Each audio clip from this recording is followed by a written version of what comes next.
Halo, kawan-kawan. Sahabat kanal TNG. Selamat datang kembali di kanal ini. Kali ini kita akan membahas Nabi Muhammad dalam sudut pandang yang berbeda.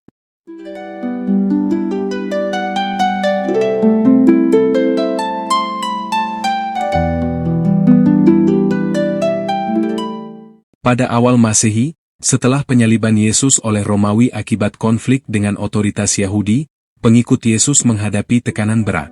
Mereka dianiaya, dibunuh, dan menghadapi perlawanan keras, terutama dari Kekaisaran Romawi. Meski demikian, ajaran Yesus menyebar luas, dan pengikutnya berkembang pesat. Namun, perbedaan pandangan muncul di antara mereka. Ada yang memandang Yesus sebagai Nabi, anak Allah, atau bahkan Allah sendiri dalam konsep Trinitas. Perpecahan ini melahirkan berbagai kelompok dengan doktrin yang berbeda. Pada abad keempat, perubahan besar terjadi ketika Kaisar Konstantin memeluk kekristenan. Ia memulai langkah untuk menjadikan kekristenan sebagai agama resmi Romawi, menggantikan kepercayaan pagan yang mulai memudar.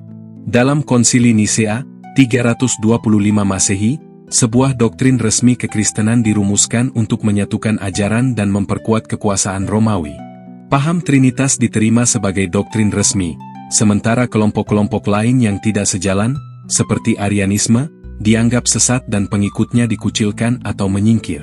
Pada masa ini masyarakat Yahudi dan Nasrani Arianis sedang menunggu datangnya seorang nabi. Tertulis dalam kitab-kitab yang mereka yakini dan imani. Setelah Konsili Nisea, Kekaisaran Romawi menghadapi berbagai tantangan besar. Antara lain, Kekaisaran Romawi secara resmi dibagi menjadi Kekaisaran Romawi Barat dan Kekaisaran Romawi Timur Bizantium, setelah kematian Kaisar Theodosius I pada tahun 395 Masehi. Lalu, Kekaisaran Romawi Barat runtuh pada tahun 476 Masehi ketika Raja Barbar Odoacer menggulingkan Kaisar terakhir Romulus Augustulus, menandai akhir Kekaisaran Romawi Barat dan memulai periode yang sering disebut sebagai Abad Kegelapan di Eropa. Wabah Justinian, pandemi besar yang diyakini sebagai wabah pes, melanda Kekaisaran Bizantium Romawi Timur, pada masa pemerintahan Kaisar Justinian I, dimulai sekitar tahun 541 hingga 542 Masehi dan berlangsung secara sporadis hingga abad ke-8, menewaskan jutaan orang, melemahkan ekonomi dan militer Romawi. Di tengah kekacauan dunia ini, di Jazirah Arab, lahirlah Muhammad pada sekitar tahun 570 Masehi di Mekah. Ia dikenal sebagai Al-Amin, atau yang terpercaya, karena karakternya yang jujur adil dan bijaksana. Ketika Muhammad masih kecil sekitar usia 12 tahun, ia diajak oleh pamannya Abu Thalib, seorang tokoh berpengaruh di Mekah, untuk ikut dalam perjalanan dagang ke Syam, wilayah yang kini mencakup Suriah, Lebanon, dan sekitarnya. Dalam perjalanan ini, rombongan mereka bertemu dengan seorang pendeta Kristen bernama Buhaira yang diyakini berasal dari kelompok Arianisme, sebuah aliran Kristen yang menolak doktrin Trinitas dan memandang Yesus sebagai nabi, bukan Tuhan. Menurut riwayat Islam, seperti yang tercatat dalam Sirah Nabawiyah, ketika Buhaira melihat Muhammad ia mengenali tanda-tanda kenabian berdasarkan ciri-ciri fisik dan perilaku Muhammad, yang sesuai dengan ramalan dalam kitab-kitab Kristen tertentu. Buhaira kemudian berpesan kepada Abu Thalib untuk melindungi Muhammad dengan baik, memperingatkan bahwa anak ini memiliki masa depan besar dan berpotensi menghadapi bahaya dari pihak-pihak yang tidak menyukainya. Setelah pertemuan dengan Muhammad di Syam, pendeta Kristen Arianis, Buhaira, merasa yakin bahwa pemuda ini adalah sosok yang diramalkan dalam kitab-kitab suci sebagai nabi yang akan datang.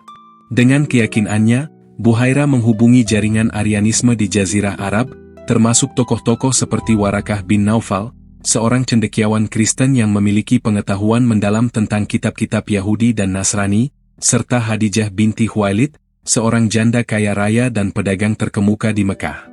Buhaira menyampaikan bahwa nabi yang dinanti-nantikan oleh komunitas Yahudi dan Nasrani akan muncul dari Mekah, dan Muhammad, menurut pengamatannya, adalah sosok yang menunjukkan tanda-tanda kenabian tersebut.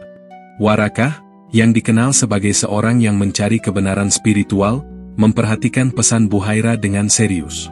Sementara itu, Khadijah, yang memiliki pengaruh besar di kalangan pedagang Mekah, mulai mengamati Muhammad, yang dikenal sebagai Al-Amin karena kejujuran dan integritasnya. Untuk mengenal Muhammad lebih dekat, Khadijah mengajaknya bergabung dalam kafilah dagangnya. Muhammad, yang saat itu masih muda dan berpengalaman dalam perdagangan bersama pamannya Abu Thalib, menerima tawaran ini. Kerjasama mereka berjalan sangat baik, dengan Muhammad menunjukkan kecerdasan, kejujuran, dan kemampuan negosiasi yang luar biasa, yang semakin meningkatkan reputasinya di mata Khadijah. Sebagai pedagang, Muhammad sering bepergian ke Syam, Yaman, dan wilayah-wilayah lain yang menjadi pusat perdagangan internasional. Mekah sebagai simpul perdagangan penting menghubungkan barang-barang dari timur dan barat. Dari Asia, termasuk Nusantara dan Tiongkok, pedagang membawa rempah-rempah, sutra, dan barang mewah lainnya, yang kemudian diperdagangkan ke Syam dan wilayah Mediterania. Dalam interaksi dengan pedagang dari Nusantara, yang pada masa itu berada di bawah pengaruh Kerajaan Sriwijaya, pusat perdagangan dan studi agama Buddha internasional, Muhammad mungkin saja terpapar gagasan-gagasan tentang pertapaan, meditasi, dan pencarian spiritual. Pedagang dari Tiongkok, yang membawa tradisi Taoisme dan Buddhisme, juga bisa saja berbagi pandangan tentang kehidupan kontemplatif. Meski tidak ada catatan pasti bahwa Muhammad mendalami tradisi ini, perjumpaan dengan berbagai budaya ini kemungkinan memperkaya wawasannya tentang keragaman spiritual dan sosial di dunia. Khadijah binti Khuwailid dan Warakah bin Naufal, dalam beberapa tradisi disebut sebagai sepupu, memiliki hubungan dekat dan sering berdiskusi tentang isu-isu spiritual dan keagamaan. Warakah, seorang cendekiawan Kristen yang mempelajari kitab-kitab Yahudi dan Nasrani, dikenal memiliki pengetahuan mendalam tentang ramalan-ramalan kenabian. Khadijah, sebagai seorang pedagang sukses yang cerdas dan berwawasan luas, juga memiliki ketertarikan pada diskusi spiritual, kemungkinan dipengaruhi oleh Warakah. Ketika pendeta Arianis Buhaira menyampaikan ramalannya tentang Muhammad sebagai sosok yang diramalkan menjadi nabi, pesan ini sampai kepada Warakah dan Khadijah melalui jaringan komunitas Kristen Arianis di Jazirah Arab. Abu Thalib, paman Muhammad yang menjadi pelindungnya sejak kecil, juga terlibat dalam lingkaran ini, meskipun perannya lebih sebagai pendukung keluarga daripada tokoh spiritual. Khadijah menyaksikan sendiri kualitas luar biasa Muhammad, kejujuran, kecerdasan, dan kepekaan spiritualnya.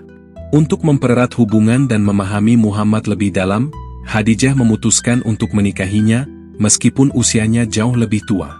Pernikahan ini tidak hanya didasarkan pada rasa cinta dan kasih sayang, tetapi juga menjadi sarana bagi Khadijah untuk mendukung Muhammad. Dengan pernikahan, Khadijah bisa jauh lebih mengenal Muhammad, seorang yang menurut Buhaira memiliki tanda-tanda kelak akan menjadi seorang nabi. Sebagai suami istri, Khadijah yang berpengetahuan luas bisa menggali lebih dalam pikiran Muhammad, berbagi pengetahuan dan melakukan dialog spiritual dengan sangat dekat. Mendekati usia 40 tahun, Muhammad mulai merasa resah dengan kondisi dunia di sekitarnya. Mekah, meskipun menjadi pusat perdagangan dan spiritual, dipenuhi dengan ketidakadilan sosial, penyembahan berhala, dan kemerosotan moral.